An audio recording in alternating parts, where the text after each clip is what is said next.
আপনি মিস দোলা, রাইট? হ্যাঁ, আমি মিস দোলা। ভালোই হয়েছে ম্যাডাম, আপনার সাথে দেখা হয়ে গেল।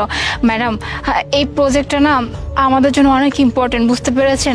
এই প্রজেক্টটা যদি না হয় তাহলে আমাদের অনেক বড় বিপদ হয়ে যাবে।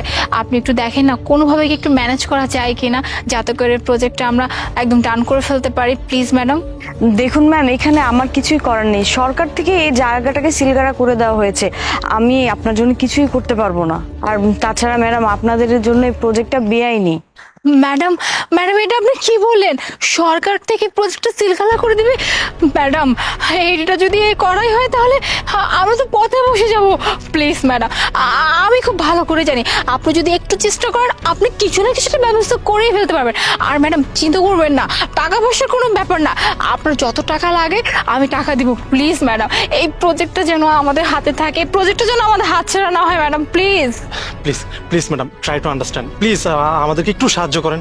ম্যাডাম, আমি আপনার কথা বুঝতে পারছি, কিন্তু আমার তো হাত পা বাঁধা। স্যারের অনুমতি ছাড়া আমি কিছুই করতে পারবো না। আর আপনাদের যেহেতু এত সমস্যা, আপনারা স্যারকে একটু বুঝিয়ে বলেন, দেখেন কিছু স্যার করতে পারে কিনা। আমাদের স্যার না অনেক ভালো মনের একজন মানুষ। আপনি যদি বুঝিয়ে বলেন, স্যার অবশ্যই আপনার কথা রাখবে।